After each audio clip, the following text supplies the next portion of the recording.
then Jordan, just remember you have to reshare your slides again. I will do that. Perfect.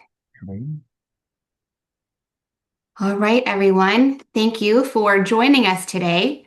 Sorry, we were um, started just a minute late. Jordan and I were having a good conversation about the woes of spring weather. So if you are in the disappointing days like Jordan is, where there's still snow on the ground, let us know that in the chat. But I in Kansas City am enjoying the beautiful part of spring, although that could change tomorrow. We could get a very cold front to come through and ruin my um, spring bliss.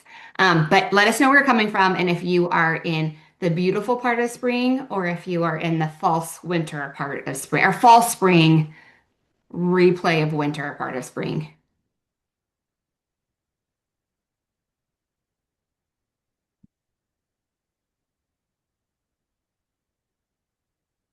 Oh, Alaska. I see Alaska.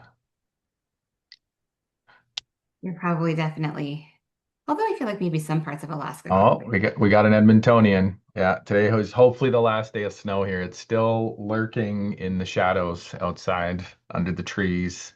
They gave us a nice heavy dusting with some wind last week here. Yeah.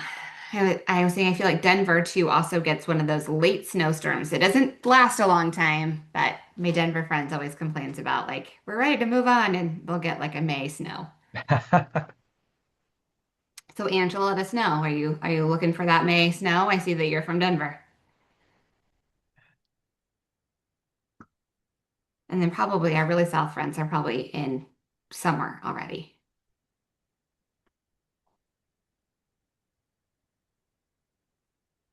Oh yes, I see. Never plant anything before Mother's Day. I think that's actually a good, I think here in Kansas City, we also live by that rule. All right, we're seeing lots of people coming in from all over. Yeah, Angela said the often late heavy snowfalls. All right, we are got a pretty good number. I still see some people come in, so I'll give it just a few more minutes. If you're just joining us, thank you for being here with us this afternoon. We're going to give everyone just a second to join.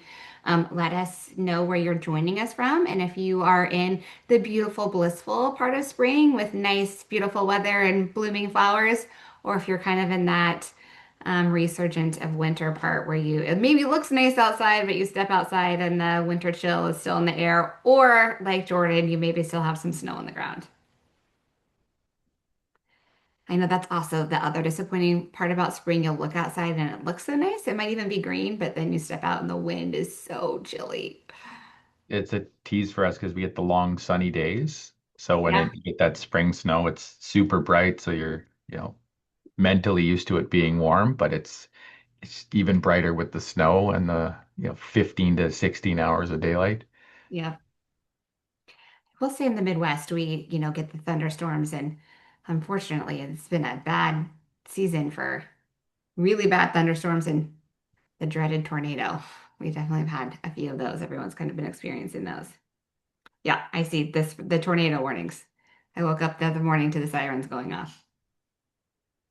All right, we have had a slowdown as people are joining us. So I will go ahead and get us kicked off today. So again, thank you all for spending a little of your afternoon, morning, or evening, wherever you're joining us from for the Oversharing Epidemic, Rethinking SharePoint Governance for Copilot.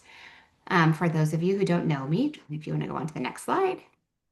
I am Jennifer Millett, Vice President of Event Strategy and Partnerships here at ARMA. And if you are a member, thank you so much for being a part of our community and contributing and doing all the wonderful things that it takes to make our wonderful ARMA community. And if you're not, we highly encourage you to go check out arma.org to see all that we have to offer, everything from education, resources, certifications, some coursework. We also offer communities so you can make your world just a little bit smaller. Find those in your industry to connect with, like I said, to make your world just a little bit smaller. So if you're not an ARMA member, check out arma.org. And moving on, near and dear to my heart is InfoCon, the next big major event we have coming up. And just announced today, we have extended early bird pricing. We want to give those who are willing to take a chance on us before the agenda comes out the best pricing available. So go to arma.org or infocon.arma.org specifically to learn more information. But this is just a great opportunity to come and get information on how to better do your job today, meet some really great people, great networking, see really great partners like Jordan and his team. It is, been around for us, will be the 71st year of InfoCon. So please consider joining us in beautiful Savannah, Georgia, where we will look right at the river and all the big cargo ships going by. It's a wonderful location and will be a really great time. So please consider joining us. And beyond that, a little snapshot of what we have upcoming in our trainings, courses, and webinars. And you will see that almost all of them are brought to you by Jordan's team, but it's really great stuff. So it's good trainings. If you're looking for webinars, there's a couple of those listed here, but then also the um, coursework training programs that Jordan brings to the ARMA audience are wonderful. And if you're an ARMA member, you get a discount on them. So definitely take advantage of that training. It's really, really great Microsoft training for our members. So you can scan that QR code or again, go to arma.org to see all the details. And then also everyone's questions that we get asked every time is, can you get a copy of the recording and the slides? The answer is yes and yes. Just keep an eye on the email that you use to register for today's session. The information to access those will come to that email address. And then one more housekeeping item, just a few Zoom controls. The first is the chat. So let's keep engaged in the chat. If we've got some information to tell you, we'll put it there. If you guys want to share your ideas or experiences, please use the chat. It's definitely a way to engage with other attendees and the ARMA staff that are helping control this webinar. But if you have a question, please put that in the Q&A box. That allows us to make sure we get those over to Jordan as they come in, or we'll actually hold them till the end. And if you've been a part of one of our webinars fairly recently, we've now allowed the feature for you to come on and actually ask your question live. So when the time comes at the end of the session, all you have to do is just do the raise your hand feature and we will allow you to unmute your mic and ask your question. I'll remind you again at the end when it's time for that. But if you've got a question, please make sure it goes in that Q&A box. That way we don't lose it in all the good chatter that's going on in the chat. The other thing I love to mention is the reaction. If you hear something you love or surprises you, blows your mind, use those emojis. We'd like to see those come flying across the screen. So be sure to use those when you hear something that's really exciting. And then I think just one last thing, just a big thank you to Jordan and Cadence Solutions, who's been such a great, not only partner, but training partner for ARMA. We hope that when you consider products and services for your organization, you consider those who support you. And with that, I'm going to turn it over for today's content. Thank you, Jen. There's two things I seem to do with ARMA. One is present, and two is make fun of Jen for being a Chiefs fan. So we got through the first part without you being a Chiefs fan, Jen. So that's a new front for us. Thanks everybody for joining. I'm going to go through essentially what's going on with rolling out Copilot and SharePoint being a problem with that today. I'm going to go through introduction, a little bit about myself. I'm sure a few of you have seen me present because apparently we're all over the checkerboard of events with ARMA now. The cause and effects of oversharing, why it's really popped into the limelight today versus where it's been in the past. The life cycle around it. And then I always like to leave you folks with one, a copy of the deck, two, a way to actually remediate the problems that someone here is going to present on. So we're going to investigate issues, we're going to remediate them, and then teach you a little bit on how to operate once everything's remediated inside of SharePoint with the target of actually rolling out Copilot and having that have healthy access to content, documents, and records within your tenant. Q&A at the end, I have the Q&A box over here. Please don't put it in the chat because the chat just kind of rolls over itself, but put the Q&A in the Q&A box there in Zoom. So a bit about myself. I'm Jordan. I founded Cadence in 2013. I'm also the president of the ARMA Edmonton chapter. We are going to be merging with ARMA Calgary to make ARMA Alberta. A little bigger presence with us. I've worked within municipal as an employee and in a ton of other industries as well, both as a contractor and as an employee. I'm what you call kind of a hybrid. I started in IT, worked my way into records management, and understood both sides of the spectrum there. Focused on Purview, SharePoint, of course, and general ECM, and I'm Microsoft certified. The group you see on the right side of the screen there is my crazy family. My wife and I had this idea years ago to trap the kids in a motorhome and drive across America. And we did that in 2024 for 41 days. So we covered about 14,000 kilometers. I think that's around 8,500 miles. And we made it out alive as a family, and they still want to hang out with us once in a while. So a little tidbit there on how you can even get away from work, even if you're running a decent sized organization, and get away and enjoy some memories. Further background on me, I started this organization, Cadence, because I was at my local municipality and we hired a big logo company that did a terrible job of rolling out records management. That's Strathcona County. That's where I live as well. Um, and we got hustled by a big name vendor that couldn't essentially do anything but blow $25,000 a week of our budget. So we terminated that vendor. I was the low guy on the totem pole in the IT department, and we rolled out the project without the vendor. That led me to start an organization that does things a little bit differently. What do we do in short? We're partnered with Microsoft. We're partnered with OpenText, modern work, content management, 365 and security on the Microsoft side. On the OpenText side, I really, cut my teeth in that for a long time, over a decade, with Cadence here, on content server, extended ECM, engineering, doc, and drawing management. And now we migrate a lot of clients out of OpenText into 365 with an in-house tool that we've built for migrations. I put the last one on there, which is AvePoint. AvePoint is very relevant in the records space here. AvePoint has a third-party add-on to 365 and also Google, that will take care of the records management, and it's a per-user model of pricing, as opposed to some other vendors that don't have that. So we're partnered with AvePoint as well, which is really a great, we'll say, advocate of records management as well. Of course, it's a product, but they do a lot of interesting things in the governance space that Microsoft and other vendors don't really focus on as much. Generally, we do four things: training, as Jen mentioned, through ARMA and separate with ARMA and private classes.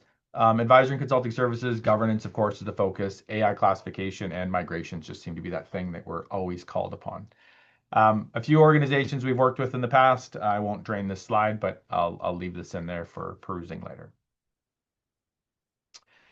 This is a slide I like to start with. I presented this at InfoCon at least once, and then a couple other follow-on conferences. This is the ecosystem within 365. It may change in terms of product branding and stuff, but it hasn't changed a lot essentially since Copilot's been released. Inside of this ecosystem, there's certain components that you're going to be responsible for and that IT is going to be responsible for, where they're going to touch things. So in information governance, you're going to touch Purview and Priva up here underneath the identity security and compliance area. You're going to touch the collaboration suite, but from a governance angle. How are we governing SharePoint? How are we governing Teams in OneDrive? How are we governing Copilot? And that's essentially your world.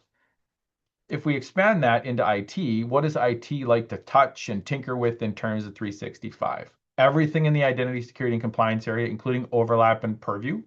I'm seeing a lot of IT departments and organizations not want to give the governance IM and RM folks access to Purview simply because they don't understand it, as my opinion, as opposed to them being experts at it.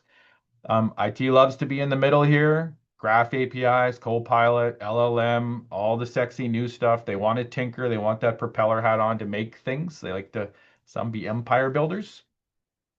They play around in SharePoint, Teams, OneDrive, and Exchange for email, of course. They will absolutely be involved in Copilot, and then Syntex, which has now been rebranded into document automation services, but general, more of a content management lens on that. So IT overlaps in a number of areas. Then we get our end users, and our end users really touch two areas within the whole ecosystem: the M365 apps and a few components in collaboration, depending on their maturity as a user. Some may go into the to-do list and planner and project. Some may just stick in email. Some may be in SharePoint and Teams. You may or may not have OneDrive deployed for your users. So lots of different components here, but these are kind of the layers, and I like to leave this slide on the deck so you can actually take this back and advocate generally for your access inside of Purview to play along with IT. In terms of what oversharing turns into in 365, there's four components that really drive this. Users have ended up with access to things without protective guardrails, and there's really been no consequence for it. So there's security risks. We have unauthorized access to sensitive info and leaks. That's been in the industry forever, but the ability to access that information has been slow. You've had to click, browse, search, hope you got something back, and you didn't have an AI desktop installation of Copilot that will answer your question instantly and search everything across multiple data sets, SharePoint, OneDrive, etc. There's compliance issues, of course. If you're governed and regulated, there's those violations and fines that may occur because of the exposure of what's been overshared. Data integrity, we don't want users changing things that they shouldn't have access to. So unauthorized changes, deletions, even resharing of things if that access has been opened up too much. And then the real one that executives are focused on, of course, is security and compliance, but it's that AI effectiveness. If AI is rolled out and it has either too much data in it or data that you shouldn't be relaying back to your end users, you just have weak AI outcomes. And AI, as we know, isn't cheap. So you're burning a lot of budget on things that aren't producing a positive outcome. The causes of oversharing come down to 5 components. There's 3 here. Site privacy is a big one. So if your sites are set to public, they are exposed to essentially internal of the organization to everyone. Big risk. So if we go to, I don't know, even something as simple as a project site, create a new project, doing a project for ARMA, Cadence creates a site. We set it to public for anyone in the org. Anyone in my org can now access and edit content within that site, which means subsequently Copilot will serve that back up to that user because it's been accidentally overshared. So an easy one to kind of start to remediate. The default sharing option, and you'll see in the middle one here, it's actually disabled. And this is actually from our environment internally. And you can see the timestamp on the screenshot there from 2024 is you can determine who you share the link with. We can turn off shared with anyone. So that includes folks outside the organization. We can enable people within the organization. So are we sharing with people just in the org? Do we have to grant explicit access? And are we granting explicit access to both people with existing access or people we're going to choose an opt-in? So those are all components of exposing that document or documents that we're going to collaborate on and share across the org. The setting for turning these on and off or enabling or disabling is in the admin settings side of 365. You likely don't have access there as a RM individual, but IT can help you out with that. Link-based sharing, kind of a build on the default sharing option, is what options can they set and select from with an individual that's going to be set as a link. So do we want to enable expiration dates, passwords? There's even the ability to choose if they're allowed to download the document that's been shared. And again, we want to avoid that anyone with the link can edit. That's just opening you way up. It's basically sending an email attachment that is now synced with everybody else. 2 other causes are sites and files without sensitivity labels. So we do a lot of implementations here.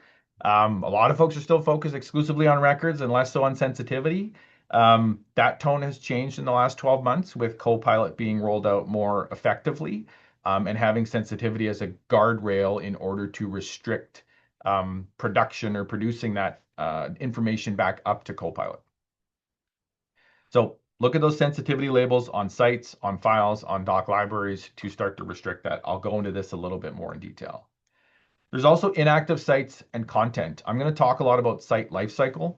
We're going to talk about site attestation as well a bit later that shows some things that are built into SharePoint that can start to alleviate that sprawl and that bleeding in a sense of exposure around the lifecycle of sites and how to archive those. So it really comes down to 2 components within the ecosystem. We have Purview. A lot of us understand that one, or there's widely available training and understanding on that. Of course, we offer training for that as well. Inside of Purview, we can build retention and deletion policies. We can create sensitivity labels that will go through Copilot rules, classification, encryption, DLP, and general records enforcement. Well known. The real only change in there, the last bit, is the Copilot rules of engagement, which I'll touch on in a bit. The other side of this is something called SharePoint Advanced Management, called SAM. And full disclosure, Microsoft released this probably 3 or 4 years ago now. We were actually down at an event in Redmond. They bring partners down for these, NDA, don't tell anybody product announcement things. And we saw it a number of years ago. And we were quite curious on how it was going to be rolled out. And when they first released SharePoint Advanced Management, the licensing model was pay per user. And that wasn't obviously received that well, as you already have an E5 license and you're looking at, basically cleaning up a sprawling mess with SharePoint Advanced Management. Microsoft has since switched this licensing model to go from pay per user to, if you have a Copilot license, you get all the functionality. So a Copilot license, not all the Copilot licenses. So it gives you the ability to run reports and essentially use a license within Copilot to clean up what you would use to roll out Copilot. So it's a bit of recursion there. You can run reports for visibility and cleanup on ownerless sites, inactive sites, overshared content, hide sites from search and Copilot, lock sites back to a group to prevent oversharing. And I'll show you what this looks like. This is a real key trick where you can take one fell swoop at something and you probably don't even need consultants to do that one. How's that for a reverse sales pitch as a consultant? Um, as we get into the oversharing side of things, we want to focus essentially on investigating what's been exposed and those governance gaps. Of course, we want to remediate that, but then ongoing, we want to operate effectively. A lot of folks, a lot of organizations investigate, remediate, stop. There's no hygiene around it, and there's no operation controls around it. They just kind of leave it go. Now, if we think of this as a physical security premises, you'll still have security guards, you'll still have checks, you'll still make sure the door sensor goes off.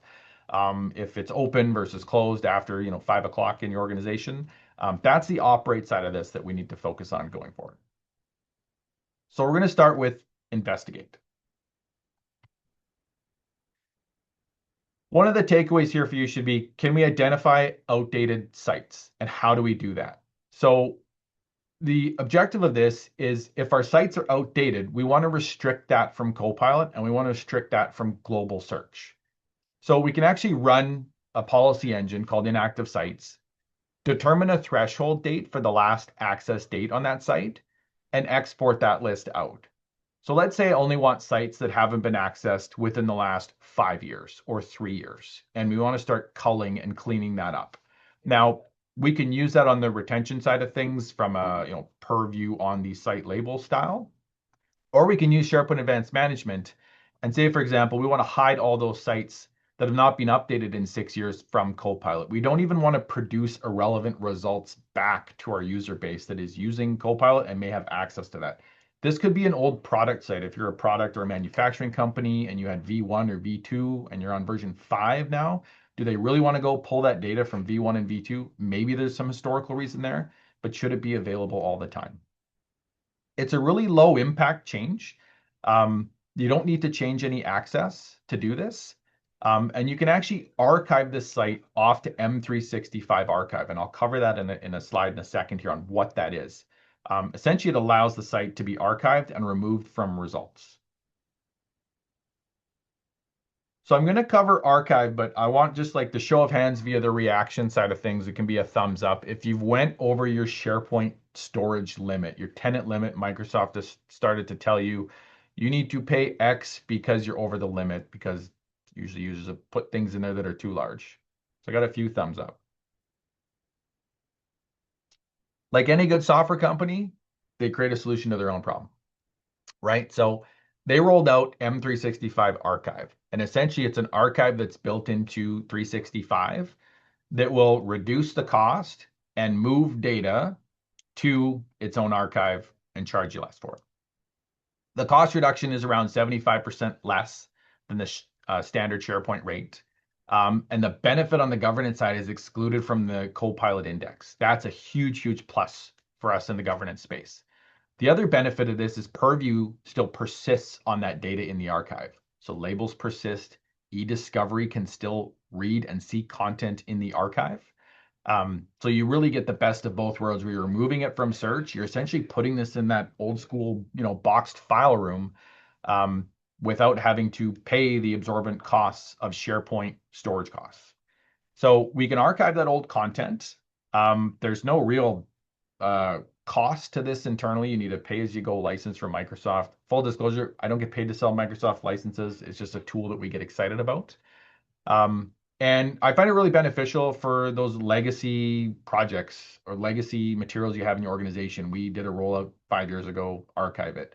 You have the old birthday sites, delete it, don't archive it, right? Someone created a birthday site because, Jordan had his 40th birthday or something. Again, it's low impact to users, so we don't have a ton of impact to users that need this. And they've just released that there's file level archiving now. So within a SharePoint document library, I can say just archive this file, and it will still remain in the library, but actually physically be moved off to the archive from a consumption level.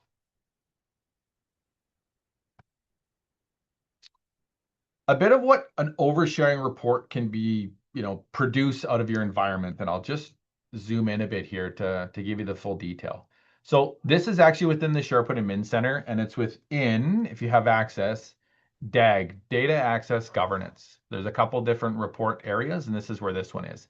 It's going to show you files containing sensitive data across your site. So we have the name, we have the actual team or site here, and then we have the total permissioned users. If we look in on this, we have almost 22,000 users in this example, close to 45,000 files, about 10% with sensitive information.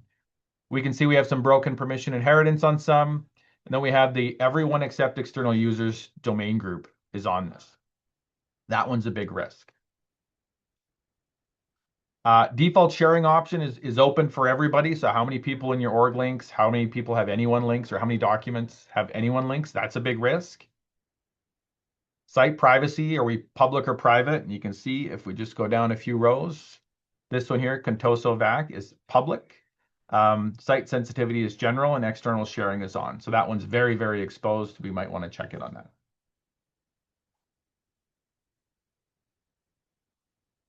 I got a few questions on the archive, so I will stop and just answer those. Is there a calculator somewhere that could help me determine the cost of accessing files in archive versus the cost of storing them in place? I can get back to you on that one. They call that rehydration if we're going to pull out of the archive and put it back. For that question, Naomi, if you can just respond, is that from an e-discovery standpoint or is that from a general user standpoint?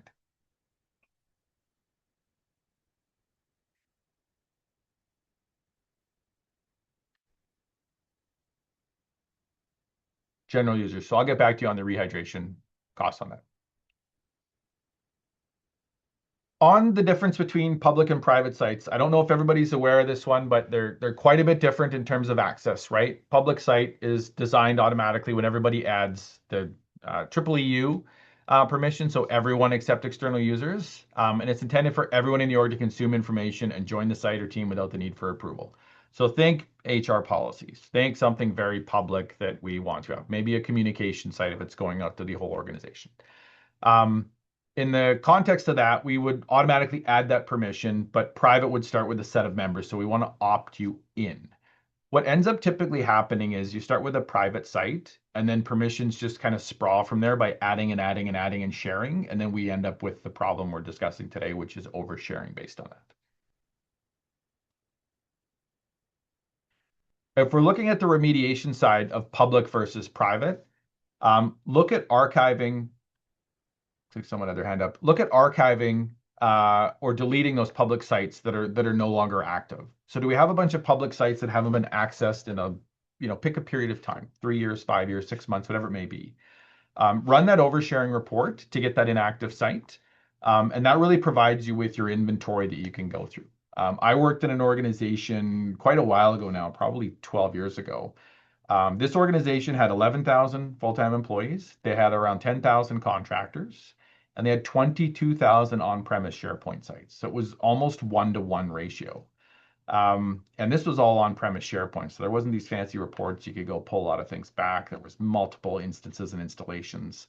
And the job I was tasked with was, you get 3 options on this. We either archive the site, we either delete the site, or we either upgrade the site to the latest version of SharePoint because we find it valuable. With SharePoint Online, that mechanism or that behavior is kind of gone. It just kind of lives on like the old file share did. The technology really doesn't change. You just leave your content kind of stagnate and it becomes quite stale. You can leverage a restricted content discoverability. I'll talk about that in a second as well, to essentially hide public and private sites from search, both enterprise search and Copilot. There's ways of doing that in terms of access restrictions to lock down both the public and private sites. And then you can also apply, of course, sensitivity labels at the container level, which starts to give you that protection. So I'll leave this link in here if you want to go in depth on it. If you have any like real technical questions on that, I won't get too technical in this session today, but we can walk through really using those labels to start to perform that restriction. One release that Microsoft is pushing out, I believe in May, is the ability to backdate sensitivity labels. So right now, if I put a sensitivity label on a document library and there's documents in the library, that label will only persist going forward. So if I label it confidential today, it will not take yesterday's document and make it confidential. That, we'll say feature, maybe bug feature, is going to be fixed going forward, I believe in May. So they will release that where the sensitivity label, if I put it on the library, I have the ability to backdate all files in library and essentially lock that stuff down. If we're going to archive inactive sites, there's a number of different ways we can do this. So we can reduce that risk of oversharing by removing large volumes of data, outdated data, and really essentially get that out of the Copilot visibility or Copilot's indexable side. One of the fastest way to do that across the tenant is to just archive those inactive sites. So just get those out of circulation in a sense. Um, we can do that. It's really low risk to the users. You do need to do some change management and communication, like hi users, everything older than blank is going to be archived. We want to be careful with those pre-announcements because if they go to the site, it will then flip it as active, and then you will live out the next, let's say, 3-year cycle before it's deemed inactive again.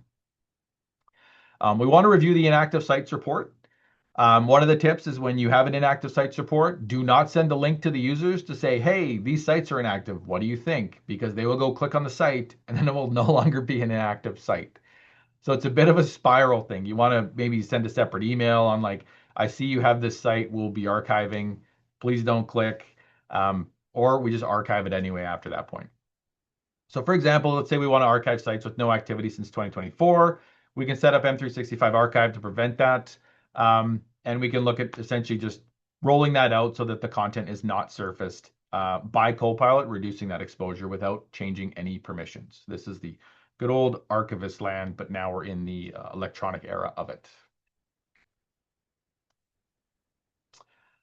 If we want to go through that, there's a scenario here I kind of built up on this and how we want to do that. So the benefits I've spoken about in terms of how we archive that, if we want it de-scoped from Copilot, so we don't want that served up, we want to move that to the cold storage, which is both cold and immutable, so we can't change it. And we want to leave it unattended, and that stale content we don't want overexposed to come back in Copilot search. If we have that active site and we have that active engineering site, we'll leave that active. We're not going to touch that. Copilot friendly. You can view results from that within your Copilot searches. If we have our old engineering site, let's say this was V1 of a product, and now we're done. Essentially, it's superseded, and we want to archive all that somewhere else. We can automatically archive that data after 3 or 6 months, whatever we like.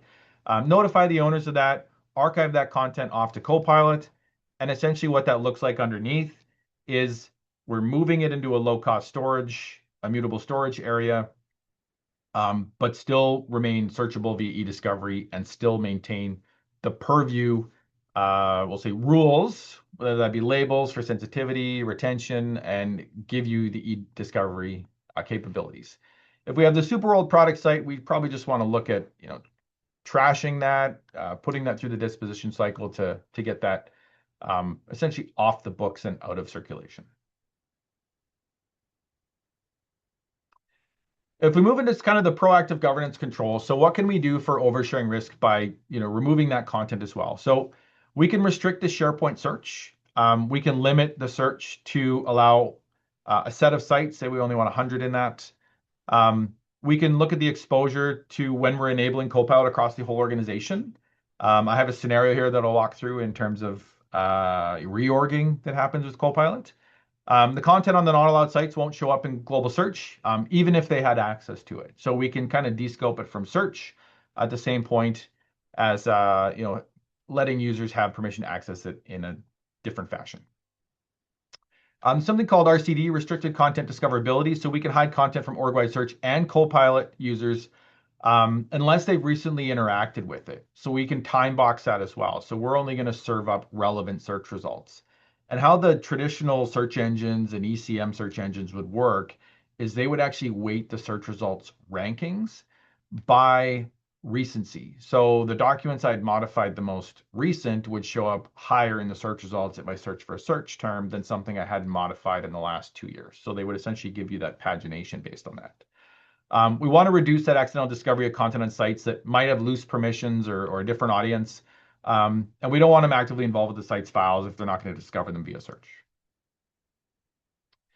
Restricted access control is something that's available both in OneDrive and SharePoint. So RAC is what it goes by if you're starting to look in the documentation. You can lock down sites effectively to only a defined group. So if I'm in legal, this is the legal site. I must be in a legal group or I cannot access anything in the legal site. Now, even if content's been shared in the past, it will remediate that somewhat instantly and start to true up those permissions within that site. So this is a huge pre-work activity to Copilot.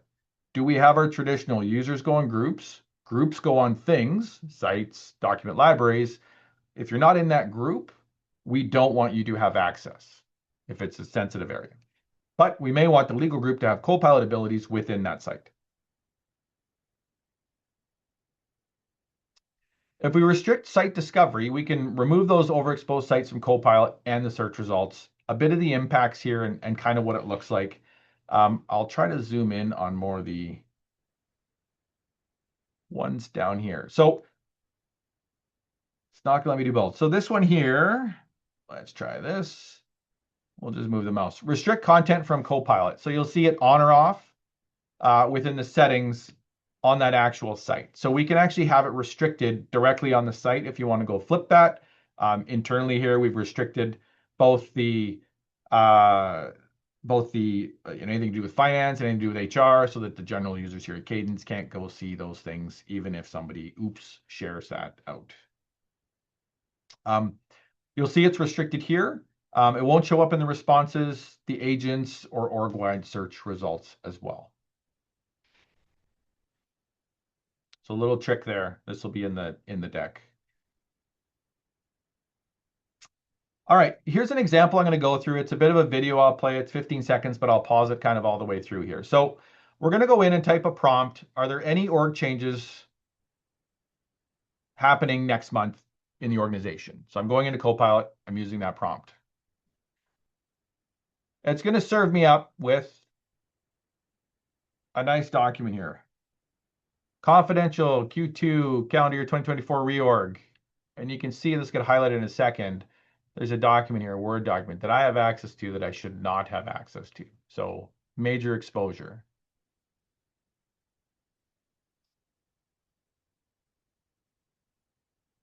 If we remediate this, the result on the right is what we're actually looking for. After we've done SharePoint Events Management and we've restricted that from content discoverability, we don't want them to be able to do that. So you can see the same searches performed, different results come back within 365 in Copilot. That is a big piece of solving the problem before you roll out Copilot or even during your testing of it, is can they access things? This actually happened in an organization that was piloting Copilot. Somebody went in there and asked, can I see, is my organization going through a reorg? And it said, yes. Here's the document. Served up the document. They clicked on the document and saw everything that was going to happen in the reorg, including their own position. That company immediately shut down the Copilot pilot project and started to do governance because of it. They're a very, very large organization that tried to scope this out to just a couple business units. So this one is key. Testing those results, even baiting the system with your own fake confidential documents, putting them in those sites, testing it back to make sure that the discoverability of that content is restricted.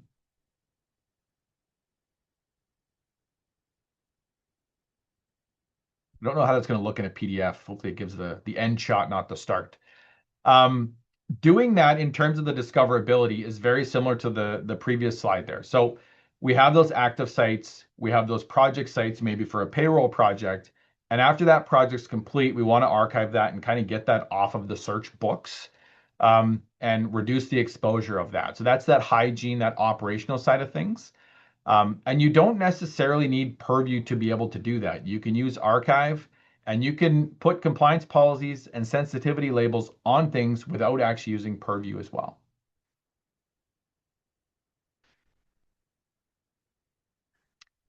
So if we're going through and we're restricting site-specific access, we can actually go through and limit access to specific groups when oversharing risk isn't acceptable. So an example of this would be that legal scenario I gave.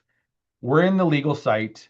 We have only the legal users in the group in the organization. That's done at the Entra level, the rebranding of Active Directory. We only want people in legal to be able to see that.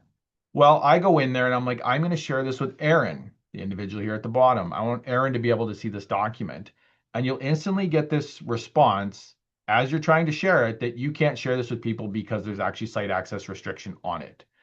So this is the real big guardrail on ensuring that your permissions remain intact. Back in the file share days or back in the traditional ECM system days, you had to go get permission from someone. You couldn't just share out a link. You had to say, Aaron needs access to this area because he's helping us with some, you know, freedom of information requests that came in. He's going to review the content and then we're going to send it to outside counsel. IT would authorize Aaron's access for maybe a week. He would do his thing. IT would remove the access and we'd maintain our authenticity of our permission structure. This is a way of putting, handcuffs on the entire information architecture you've probably built before you moved into SharePoint.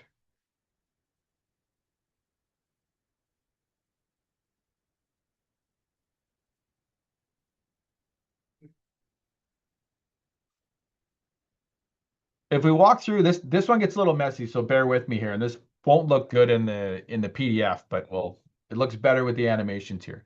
So we have our SharePoint site, which is the top secret SharePoint site. In there, we have a couple of different document libraries. We have a collab library, we have a top secret library, and we have something called highly sensitive.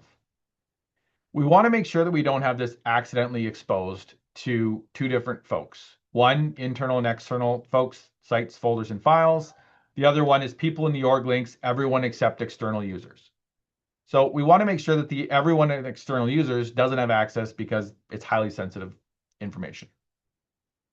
Along the bottom, we have group members that are downloading content, they're sharing this stuff accidentally, and now we've created a bit of a problem. So we have the exposure on the downloading side of things. We put in some authentication context to level conditional access. Conditional access is guardrails that are done typically by the security team. They can say, if we're not at the IP address inside of the office, don't allow certain things to happen. We can put on restricted access control and bind access to only group members and trim Copilot and Microsoft SharePoint search. So we can start to sever all these different activities. We still have some exposure here on the bottom in terms of folks being able to download content. And that's always a risk, right? When they can take that content out, they can then do what they please with it. That's the old email attachment issue where I send it as an attachment and I've essentially lost control. If we block that download policy, we can determine if we're allowed to do that internally or externally. We can just simply block downloads on that content altogether. If we want, we can do default sensitivity labels on that as well, on the highly sensitive stuff. And that can help us go through and actually reduce the sharing accidentally externally. If we do the legal search scenario, it's very similar to the engineering one. So we want to lock those legal sites to only those folks within the legal department. We're able to do that through the group membership. And it really comes back to the traditional side of things in terms of that authenticity of having your users in your groups on things, and then honoring that access.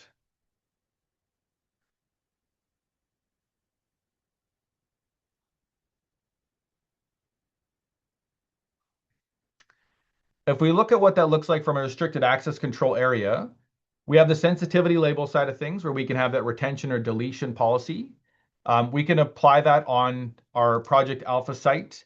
We can choose to encrypt label or encrypt on download that information. So this is a really unique situation where if somebody has shared something, and let's say I'm an external person to ARMA. ARMA shared something with me, and I am trusted to view this document. I will have to authenticate back to ARMA's Entra account in order to open that document. So even if I get a Word document locally, it is encrypted and I'm locked out of it if ARMA severs my access.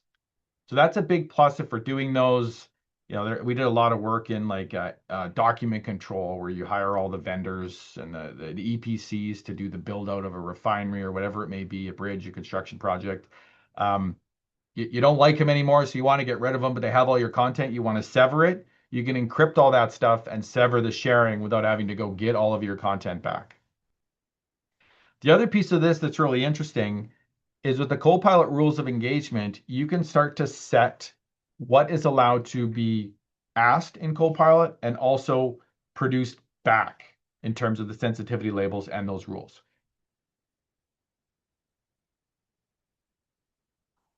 If we're doing this in terms of OneDrive, um, there's a sharing scenario here on OneDrive where the a sensitive file has been shared with Robert and Mark by John. An employee submitted that ticket that, look, we know there's exposure here, so we're actively aware of this and we need to get on top of it. There's three things that can happen. Three things we'll do. One, we're going to trigger incident response and apply RAC, or restricted access control policy, to the OneDrive that's exposed. Once the policy is applied, we want John Smith's content to be blocked for all users except him, essentially resetting.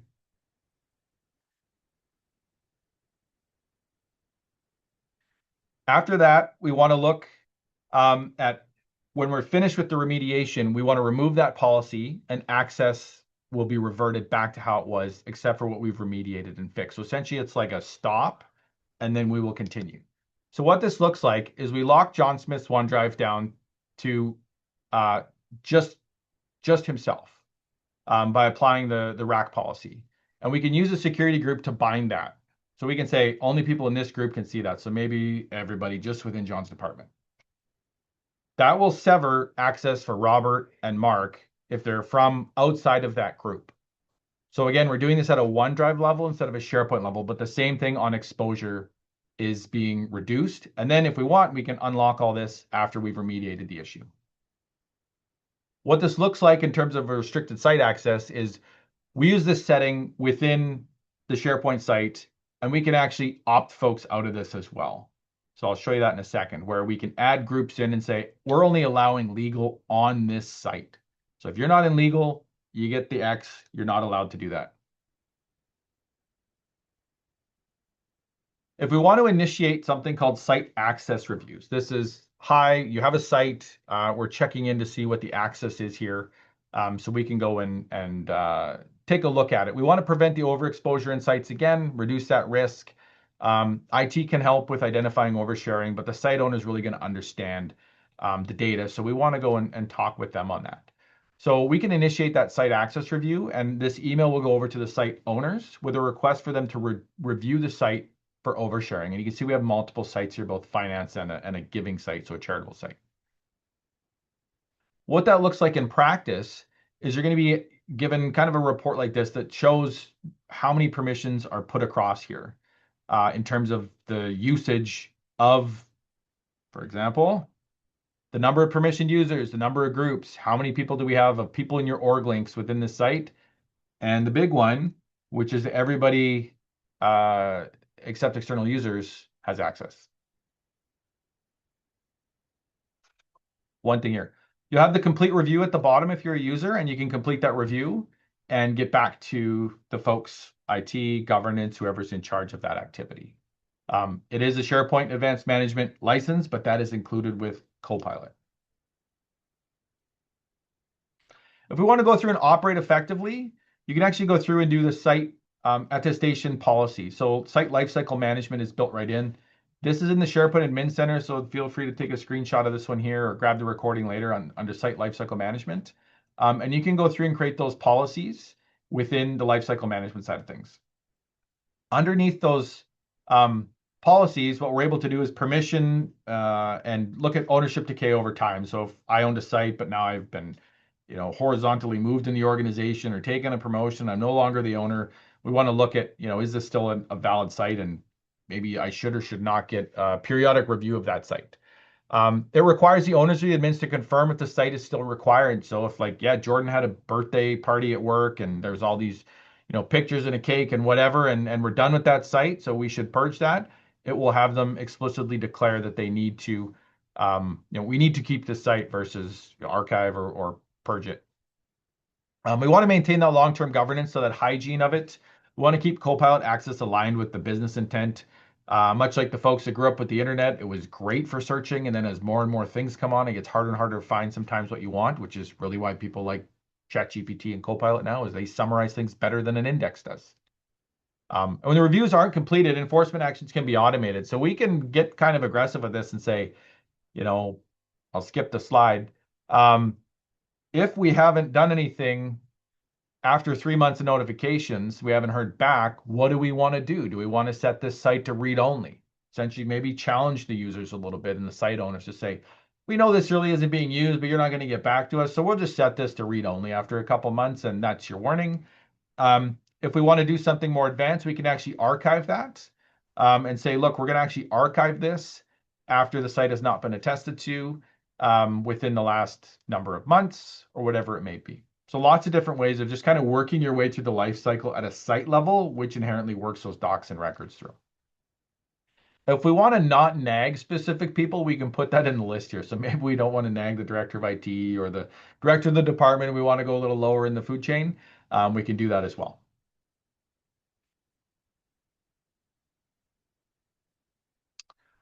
On the reinforcement, so tools are great, right? Change management is really the battle we fight a lot of times. The tools work. They can have guardrails, they can have handcuffs. We want to make sure that the users have clear communication around what their expectation is. We're trying to make Copilot, we'll say, safe with guardrails, but in the same time, accurate with results.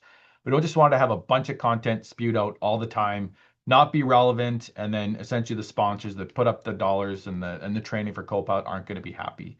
Um, Microsoft has a ton of adoption resources for Copilot, for communications and other things that you can put forward to either your training teams, your vendors, or yourself if you're going to be using it in that standpoint. I'll open it up for questions. I think we have 10 or so minutes left, and I'll start reading from the board on the right-hand side. Yes, and I'll remind anyone who would like to ask their question live just to raise your hand, and we'll grant you the ability to turn your speaker on. So one of the questions was, if data was stored in SharePoint and then archived, but Copilot had access to it before, would Copilot still have reference to that data? So no, the archive is a severing of Copilot having access. So it's a de-indexing. Anonymous. Any thoughts on how you overlay retention requirements here? The examples you gave would imply the user must know if retention requirements have been met when deciding to delete or archive a site. I would overlay retention at the doc library level. Within the site, you may have many doc libraries, so you can start to kind of produce your lifecycle results and your dispositions at the library level, essentially even at a file level. What Purview will not do is it will not dispose of a site completely. It will dispose of the innards of the site. So it's not going to take out a container. It's only going to do dispositions on files. So that's one of the drawbacks of Purview, where you would want to look at archiving the entire site if it has not been used in blank. If you have an electronic ready records retention schedule, that's a mouthful. You may look at things like, we archive sites or delete sites after X years of no access if they're of these record types. So for example, communication sites, if they haven't been used in 3 years, we're moving on from that. How applicable are these if our organization decides to bring in another LLM online? Not applicable. So if you bring in Claude or GPT Enterprise, you'll have to look at putting the guardrails around that. Purview does have some what they call data security posture management, DSPM, for other AI engines that can help on that side of things. I'm out of questions, so I'll throw this a slide on here for now, and I got one other just with upcoming events, Jen, and we can answer questions as these go. So Yep. if you want to participate in an oversharing workshop, I can kind of walk you through what this is. This is Cadence coming in, pulling your data and serving you back a plan to remediate exactly your exposure and oversharing. So if you're looking to deploy Copilot, you should do something like this first, because we want to see the exposure before you release Copilot, even to a pilot department. So the remediation on this are the steps we walk through, but the exposure and getting the reports on that come from a technical activity to draw that out of the system, out of the tenant specifically. All right. I will remind everyone if you want to come on and ask your question live, just raise your hand. That gives us the ability to turn your speaker or to allow you to turn your speakers on or your So I mic. just got a question. Is there a tool that can audit our current risk exposure? I think I just covered that in the previous slide, so the timing was pretty good. The tools are, a series of reports that get pulled from the 365 tenant that then produce, if I go all the way back to slide, wrong way,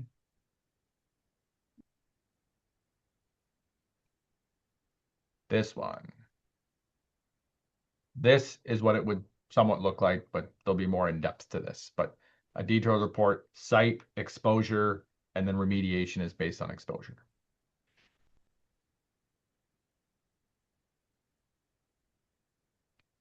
So in terms of next events, we do a bunch of training with ARMA. That was covered kind of at the start. So I have another webinar end of May with ARMA. Jen lets me on the calendar quite frequently now. Um, when football season's not on, we're friends.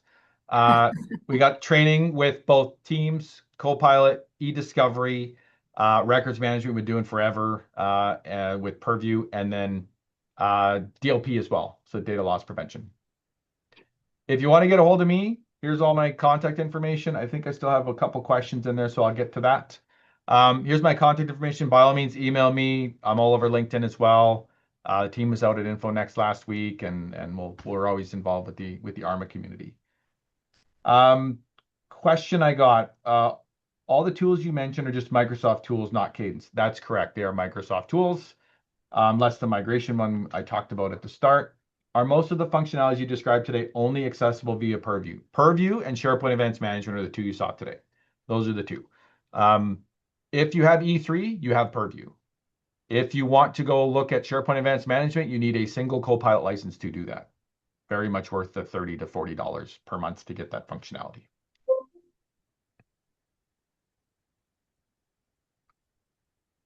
All right. I think things are kind of slowing down, but lots of really good questions.